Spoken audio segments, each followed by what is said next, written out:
Desastre, por definição, só acontece quando afeta pessoas. Dessa forma, se uma chuva intensa cai sobre uma área no meio do oceano sem afetar pessoas ou ecossistemas, não seria um desastre. Mas se a mesma chuva cair sobre um lugar densamente povoado, com edificações frágeis, sobre morros e encostas, poderá vir a se tornar um desastre, pois atinge pessoas direta ou indiretamente e causa danos e prejuízos. Então, sendo assim, pode ser então que uma enchente, um furacão, um terremoto, uma queda de avião, um navio que afundou, tudo isso pode ser um desastre? Pode, claro, faz vítimas, altera o meio ambiente, influencia a vida física, emocional, social dos seres. Então, isso é um desastre. Mas, em termos morais, essa palavra pode ser trazida para o campo moral? O que significaria um desastre moral? Vamos ver primeiro, então, que definição tem no Livro dos Espíritos sobre a palavra moral. Veja bem, a moral é a regra de bem proceder, isto é, de distinguir o bem do mal. Funda-se na observância da lei de Deus. Será que nós sabemos o que é bem, o que é mal no dia a dia? Será que existe alguma voz interior que nos fala isso? Será que a nossa consciência já foi criada sabendo o que é o melhor e o que não é o melhor para as nossas vidas? Enfim, como se pode distinguir o bem do mal? O bem é tudo que é conforme à lei de Deus. O mal, tudo que lhe é contrário. Mas o que é então a lei de Deus? Porque o bom estudioso tem que ficar se perguntando, né? Se o bem fundamenta-se na lei de Deus e o mal é contra, então vamos ver o que é a lei de Deus. Quais são as leis divinas?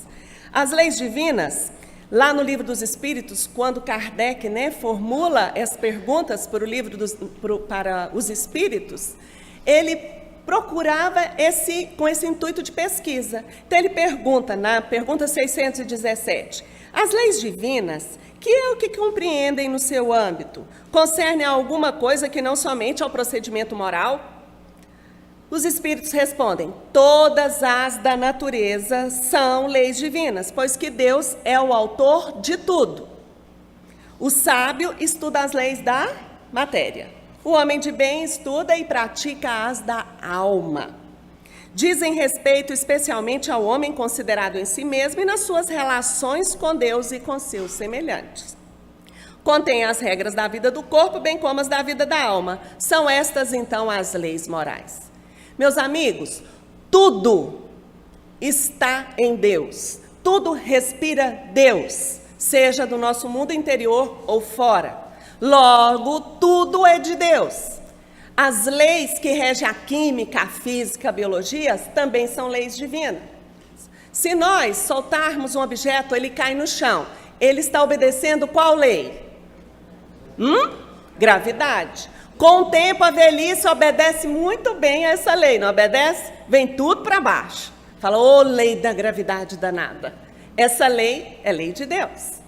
E as leis, as outras que nós homens criamos, a lei do trânsito, essas leis são criadas para dignificar a nossa vida e a nossa relação.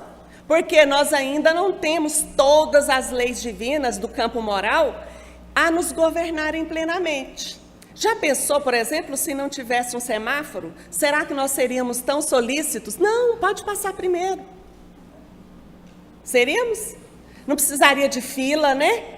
Pensa, a gente falava, não, a senhora pode passar na minha frente. Não, a senhora está com mais pressa? Pode ir. Por não compreender muito bem as leis do campo moral, o homem criou leis para regularizar a sua vida, né? No dia a dia, essa vida social. Mas mesmo assim, está tudo subjugado à vontade de Deus, que permite ao longo do tempo que o homem se eduque. Mas todas as leis são divinas. E as leis morais, veja bem, elas, por não serem palpáveis, leis de ética, de comportamento, nós achamos que essas leis não existem. Nós achamos que essas leis, por serem tão abstratas, nós começamos a duvidar delas. Quando nos acontece alguma coisa, a gente fala assim, meu Deus, mas Deus é justo? Deus não é justo. Como que isso aconteceu? Tem ali uma lei operando. A nossa ignorância é que não está observando, porque senão Deus não seria perfeito. E a sua perfeição está em tudo, nos mínimos detalhes da nossa existência. Mas nós é que não sabemos ainda ou não procuramos compreender. Então vejam, Pietro Baldi coloca assim no livro dele: acontece então que daquilo que se verifica nos fenômenos da matéria e da energia, quando violamos as leis de seu funcionamento, podemos deduzir o que sucede quando fazemos a mesma coisa no campo moral. Ele está querendo dizer, olha, a lei é uma só, e as nossas vidas, a nossa regra de bem proceder ou não, os nossos pensamentos, os nossos sentimentos, tudo isso tem uma lei maior que rege. Tudo isso é lei divina. Então a lei moral também tem um peso, assim como as outras leis. Se eu pegar a minha mão e der um murro, esmurrar uma parede, o que vai acontecer com a minha mão? Vai doer. Porque eu emiti uma força, e essa força foi numa direção, e, no sentido contrário, a parede não fez nada. Aparentemente, ela só devolveu o impulso, não foi? A parede continua no mesmo lugar. As leis divinas, por serem perfeitas e amorosas, elas simplesmente envolvem o nosso ser e devolve o impulso que nós emitimos quando ferimos essas leis. Elas voltam para nós mesmos. Quando uma criança esbraveja e que nós a seguramos pelo braço, muitas vezes ela até se machuca só porque nós seguramos. Não fazemos nada, não cometemos nenhuma violência. A própria força da criança esbravejando faz com que ela própria se machuque. Assim somos nós no campo moral. E essas leis? As leis divinas, essas leis que nos regem, são iguais? Há muitas moradas na casa de meu pai. Olha o que os espíritos responderam. Quando Kardec perguntou, né? São as mesmas para todos os mundos as leis divinas? Os espíritos responderam, a razão está a dizer que devem ser apropriadas à natureza de cada mundo e adequadas ao grau de progresso dos seres que os habitam. Então, existem mundos e mundos no infinito dos espaços e dos universos. Hoje não podemos mais pensar que somente o nosso mundo, o nosso orbe é habitado. Não, existem muitos mundos, né? Desde os mais primitivos àqueles mais fluídicos, mais próximos, vamos dizer, da evolução e da divindade, porque vibram mais amor. Sendo assim, nós temos uma lei que impera no nosso mundo. A gente fala assim, nossa, mas o nosso mundo é um mundo de dor. É verdade. Nossa, mas tem tanta provação, tanta expiação. Tem. E existe uma lei que nos rege. A lei de causa e efeito. Tudo tem uma causa. E normalmente essa causa está onde? Está em nós mesmos. Dura realidade de admitir. Porque no dia a dia nós pensamos que a causa está no outro. A culpa é da família. A culpa é falta de tempo. A culpa é do governo. E a gente nunca pensa na nossa parcela de contribuição. Vejam assim, no livro A Lei de Deus, também de Ubaldi, está escrito, na verdade, que se deve colher quando o homem continuamente se rebela contra a ordem da lei de Deus? Quanto maior for a revolta, tanto maior será o sofrimento, até o homem rebelde aprender à sua custa a obediência. Se quisermos fugir à dor e conquistar a felicidade, qualquer que seja a nossa filosofia ou religião, temos de compreender que existem leis. Quando eu peguei o Evangelho e li hoje, qual foi a lei que Jesus deixou? Na verdade, todas as leis resumem numa só. Vocês se lembram? A lei de amor. Então, meus irmãos, o nosso sofrimento está aí por violar a lei de amor. E somos seres tão carentes que não percebemos que nós queremos ser amados. Muitas vezes achamos que estamos doando muito amor e ficamos fechados no círculo, na cegueira nossa mesma, né? No nosso egoísmo, porque o egoísmo ainda assim é uma doença de amor, porque nós centralizamos em nós mesmos. Porque a lei de Jesus, quando ele deixou para nós, no Evangelho, ele disse: amar a Deus sobre todas as coisas e ao próximo como a si mesmo. A nossa doença é ficar no si mesmo. Preciso me amar? Claro. Preciso ter... Leu, nós vimos que nós somos uma individualidade e como tal nós vamos responder pelos nossos atos. Então eu preciso me respeitar, senão eu não aprendo também a respeitar o próximo. E com relação a Deus, quantas vezes nós falamos que amamos a Deus? Nossa, eu tenho um fervor, uma fé. Será que é amor? Como que eu posso amar a Deus se eu não amo a mim mesmo e não amo o meu semelhante? Que tal pensar de trás para frente?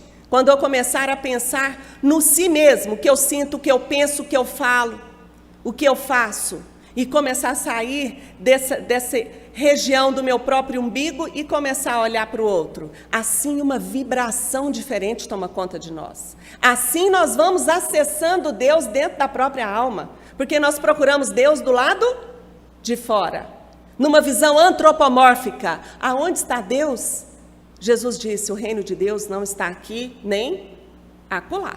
Está dentro de vós. Então essa centelha, essa capacidade de amar, ela está dentro da nossa alma. Mas nós estamos sujeitos, por esse hábito, por esse vício do egoísmo, a não perceber os nossos erros. Os nossos erros existem por violar essa lei amorosa. Na pergunta 632 está assim: estando sujeito ao erro, não pode o homem enganar-se na apreciação do bem e do mal e crer que pratica o bem quando em realidade pratica o mal? Qual é a medida para saber o que é bem e o que é mal? Olha a resposta. Jesus disse: vede o que quereríeis que vos fizessem ou não vos fizessem. Tudo se resume nisso: não vos enganareis. É observar aonde que o meu ato está repercutindo. Prestar atenção nas consequências. Então, aquilo que eu não quero para o outro é o meu limite. Então, como desastre moral, veja bem, é o meu proceder. Quando eu não observo essas leis, não observo o meu semelhante, trazendo para a vida prática, eu coloquei alguns apontamentos aqui. Iludir, enganar para ter benefícios, tipo fortuna. Já viu quando alguém passa para o plano espiritual e deixa alguma coisa? O amor da família acaba todinho. Acaba tudo. Por quê? Queremos ver a nossa parte na fortuna. Se puder, quero ficar com aquela parte, porque fui eu que cuidei de mamãe, fui eu que cuidei de papai. Meus irmãos não cuidaram. Já começa a briga. Então, quando eu penso na fortuna, nos bens, nas falcatruas, quantas vezes nós brigamos por um país mais justo, falamos de corrupção, mas se dessem poder para cada um de nós, ai, ai, ai. Será que teríamos essa lisura do bem proceder?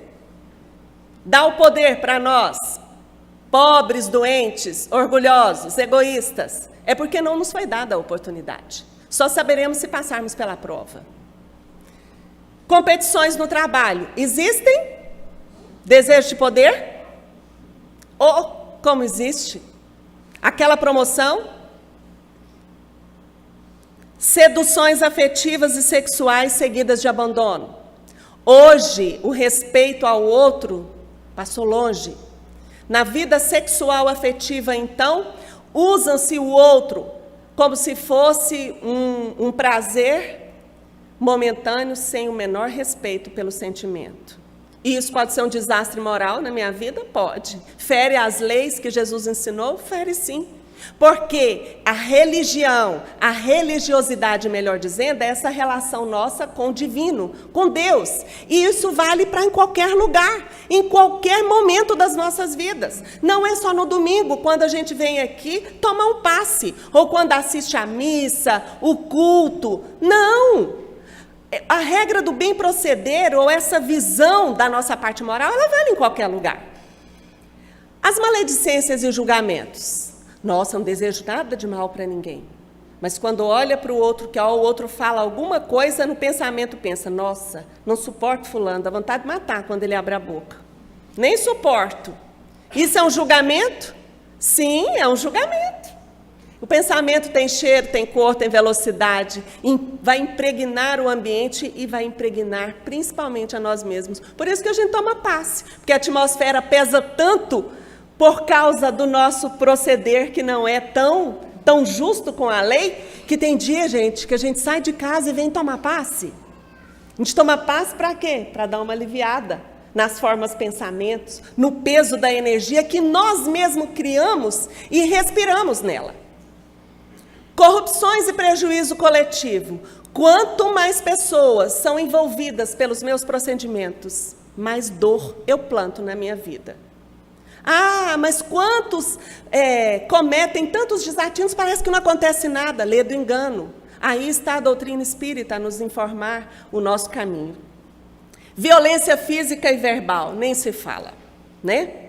Então, a regra do bem e do mal, que se poderia chamar de reciprocidade ou de solidariedade, é inaplicável ao proceder pessoal do homem para consigo mesmo.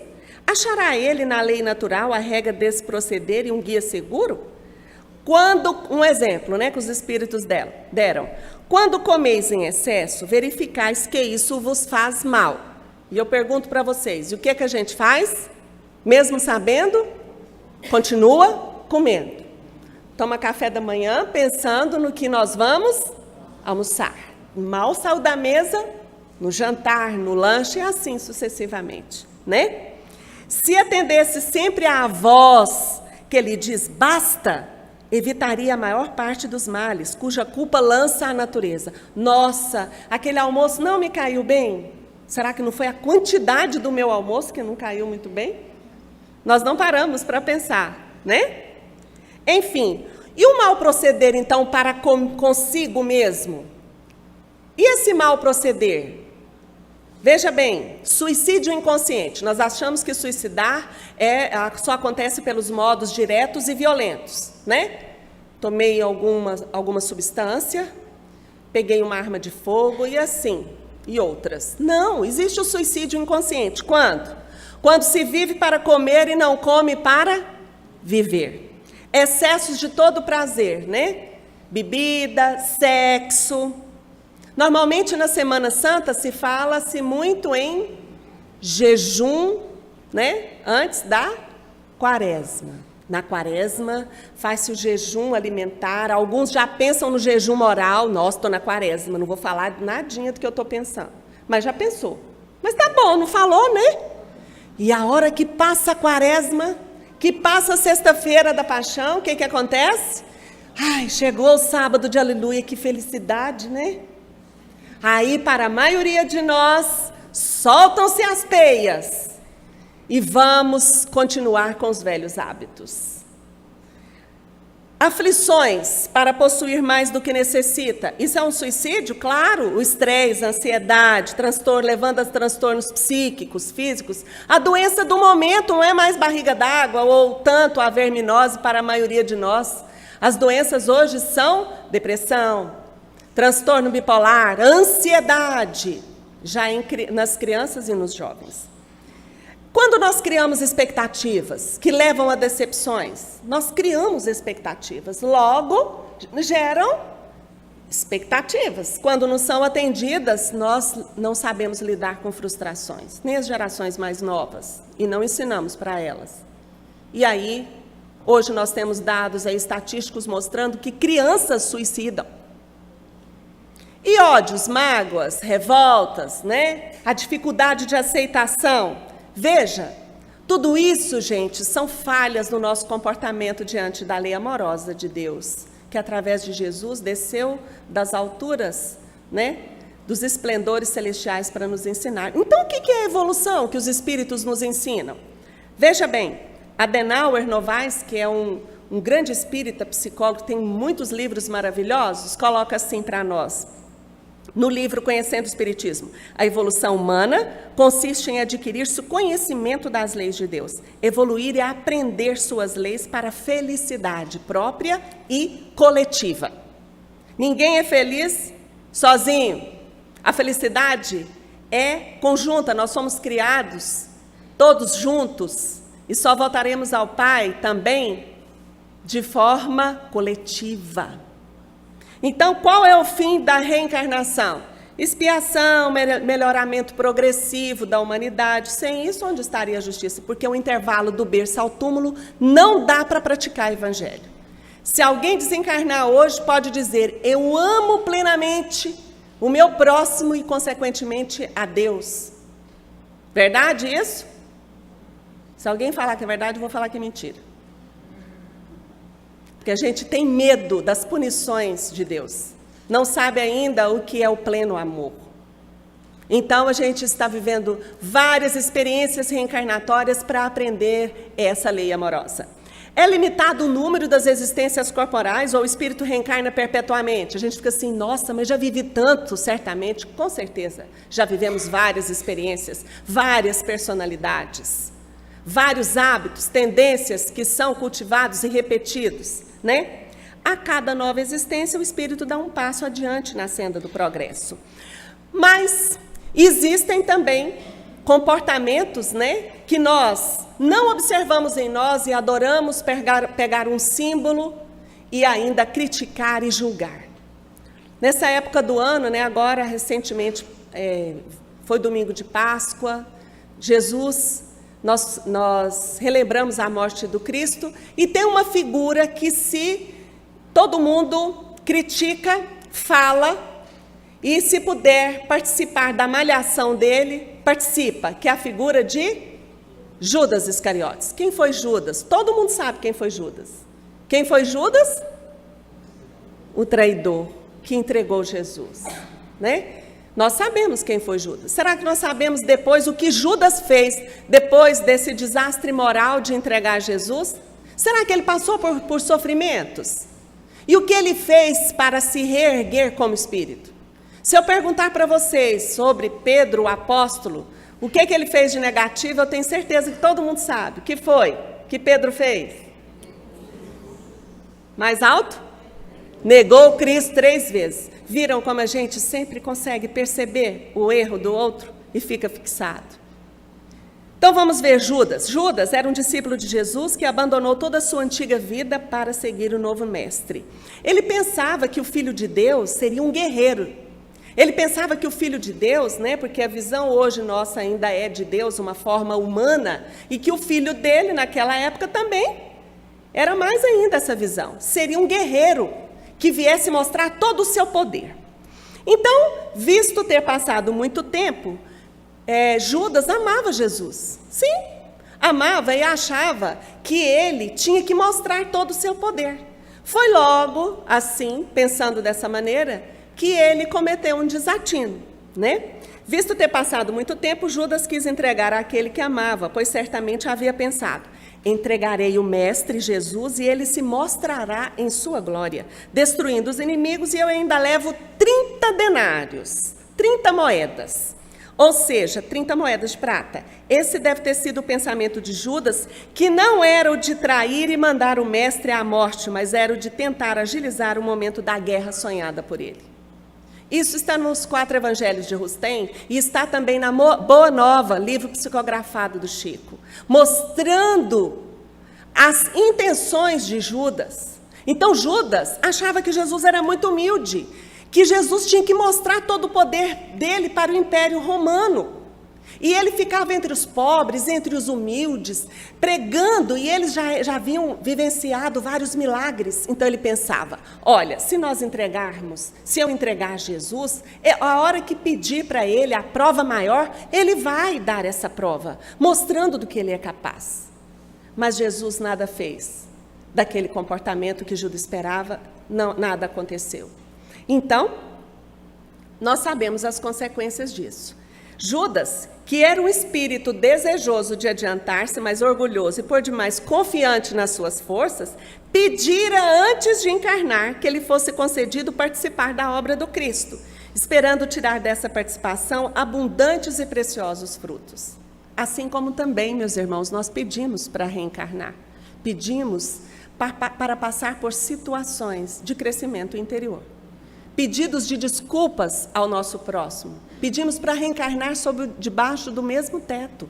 Então Judas também pediu, queria estar ao lado do Cristo, né? Jesus conhecia Judas e lhe aceitara o concurso. Ele sabia das fraquezas de Judas, mas a lição terrível que o esperava, falo-ia sair afinal purificado de todos os vícios que o ainda dominavam. Então Jesus permitiu, porque nada acontece sem a permissão, não é isso? Judas veio. Judas, ao entregar Jesus e vendo que não acontecia o que ele esperava, ele se desesperou. Então Judas levou as 30 moedas de prata aos príncipes dos sacerdotes e aos anciãos. Tipo assim, olha, eu estou devolvendo o dinheiro de vocês, não façam nada com o Filho de Deus. Só que já era tarde, né? Não tendo estes querido recebê-lo, eles disseram, não, meu filho, isso aí é problema seu. Ele as atirou no templo e foi assim que Judas foi enforcar-se num campo onde lhe acharam o cadáver em estado de putrefação bastante adiantada. Vejam, quando ele joga as moedas fora, porque ele tinha a ambição na alma, não é um espírito perfeito, estava reencarnando junto com Cristo para viver uma prova duríssima. Houve uma queda reencarnatória? Houve. Naquele momento ele sabia o que ele fez. E por desespero cometeu outro desatino. Mas eis que a lei divina está aí, nos amando e nos dando novas oportunidades. Nós vamos ver na obra de Chico, Crônicas Além Túmulo, né, afirmando quem foi depois Judas. Vamos ver quem foi Judas? Qual foi outra prova pela qual ele passou? Outra prova redentora. Joana d'Arc nasceu na França no ano de 1412, no lugarejo de Dom Remy. A França se encontrava em meio a uma turbulência política, social e econômica. Então nascia uma menina, uma camponesa na França, com esse nome. Dentro desse contexto, né, em que vivia a França, a Inglaterra viu a oportunidade de tomar o poder. Então, no ano de 1422, o rei Carlos VI da França e o rei inglês Henrique V morreram. A irmã de Carlos VI, casada com Henrique V, assumiu a regência do trono. Então o trono ficou frágil, tinha uma mulher no poder, né? Sem nenhum sucessor para o trono francês, os ingleses aproveitaram para uma possível invasão na França. Foi nesse momento que a França estava sendo invadida pelos ingleses que surge a figura mítica de Joana d'Arc. Então, Joana d'Arc, ela insatisfeita com o governo britânico, era uma menina ainda, se juntou aos camponeses e foi trabalhar para libertar a França do jugo dos ingleses. Quem era essa menina? Quem era Joana d'Arc? Joana d'Arc era Judas reencarnado, numa figura feminina frágil, uma camponesa. E quando criança, ela divertia-se normalmente. Brincava, mas tinha responsabilidade sobre os seus afazeres domésticos, tomava conta do rebanho de carneiros, costurava. Era uma menina normal, entre aspas. Porque de 12 para 13 anos, ela dizia ouvir vozes. E aquela menina, jovem ainda, ouvia que ela tinha uma missão, que era a libertação da França. Então, foi assim que Joana d'Arc, jovenzinha ainda, partiu para a corte e queria falar com o rei. Mas o rei, vocês acham que ele queria aceitar aquela menina? Por volta dos seus 16 para 17 anos? Não. O rei só aceitou conversar com aquela menina porque ela ouvia vozes, recebia instruções, quando ela descreveu para o rei as reações, as orações dele no templo. Ela sabia o que ele pedia. Então a mediunidade dela era tão aguçada que aí ele falou, opa, essa menina não é desse mundo. Aí o que aconteceu? Joana d'Arc recebeu uma espada, um estandarte e foi comandar um exército francês. Olha a missão que ela tinha, que prova que Joana estava passando.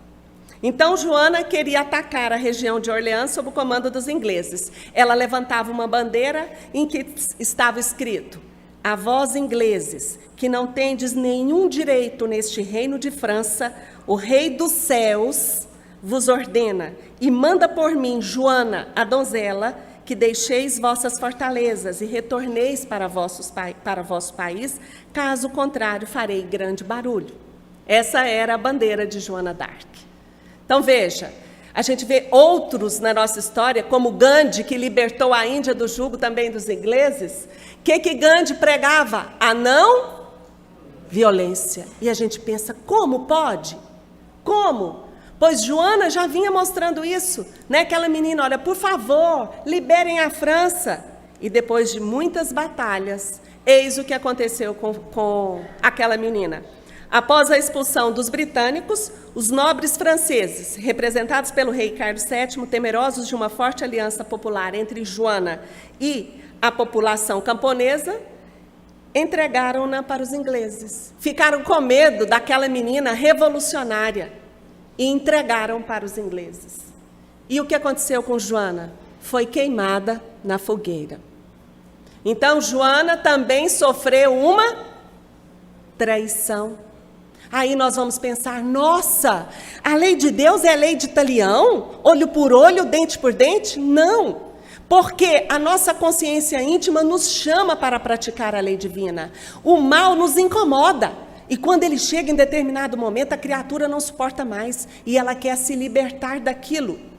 E só vivendo uma nova prova, sedimentando o bem na alma, é que nós libertamos os nossos corações. Então, Joana depois foi canonizada pela igreja, mas era uma menina que foi queimada como uma herege, como uma louca, como bruxa, porque ouvia as vozes interiores. Então, meus amigos, as nossas vidas são assim, várias experiências reencarnatórias, várias oportunidades, mas cada vida é única, cada momento é único, e o importante são as decisões que nós tomamos agora. André Luiz, através de Chico, diz assim para nós: não desejamos transformar o mundo em cemitério de tristeza e desolação. Não! Atender à santificada missão do sexo. Nós falamos aqui muito rápido, né? Que às vezes nós abusamos do outro, mas se nós tivermos o nosso parceiro, respeitemos, amemos o nosso parceiro a vida inteira, porque abdicar dessa energia é só para um espírito com condições evolutivas já bastante avançadas. É uma energia que nos domina. Então, pelo menos, respeitemos o nosso companheiro. Usar da boa comida, do bom paladar, na medida do possível, do equilíbrio, também nos é lícito.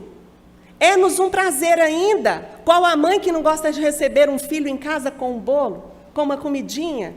Por que comida de mãe é gostosa, vocês sabem? Porque tem o quê? É sazon, gente. É sazon que tem, né? É o sazon do amor. E nós ainda materializamos o nosso sentimento nessas coisas e nos reunimos em torno de uma boa mesa, que saibamos viver comedidamente. Enfim, é tudo isso. E eu pergunto para vocês, como nós podemos acusar o outro? Temos Judas dentro da alma? Temos algum Judas dentro da alma? Temos. Quantas vezes nós nos traímos? Pensamos uma coisa e fazemos outra, e fala assim, ai meu Deus, errei de novo. Não é? Quantos Judas nós temos? Será que nós nos prostituímos? Podemos falar de Maria de Magdala? A prostituição, o adultério não é só no campo sexual, é no campo das condutas. Será que nós somos adúlteros, corruptos? Quando nós furamos a fila, nós somos corruptos também.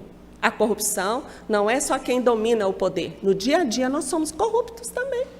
Então tudo isso está dentro do nosso proceder. Então não vale encarnar-se ou desencarnar-se simplesmente.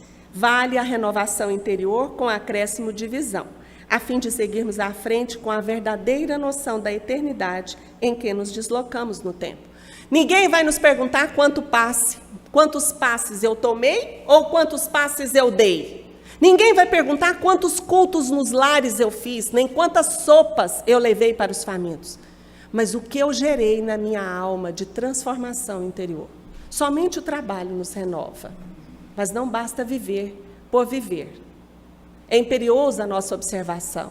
Muitos vivem como se nunca fossem morrer, e outros morrem como se nunca tivessem vivido. Ao invés de rebeldes construtores de sofrimentos, como hoje somos, tornar-nos-emos para o nosso bem obedientes construtores da felicidade. Seremos então amigos e colaboradores de Deus, obreiros seus na grande obra da vida. Vida que vai subindo até Ele, porque assim que tivermos compreendido a sua vontade, que visa somente ao nosso bem, não desejaremos outra coisa senão realizá-la. Ou seja, ame hoje, mais um pouquinho amanhã, do tamanho da sua capacidade. Porque o amor inebria os nossos sentidos. O amor nos envolve.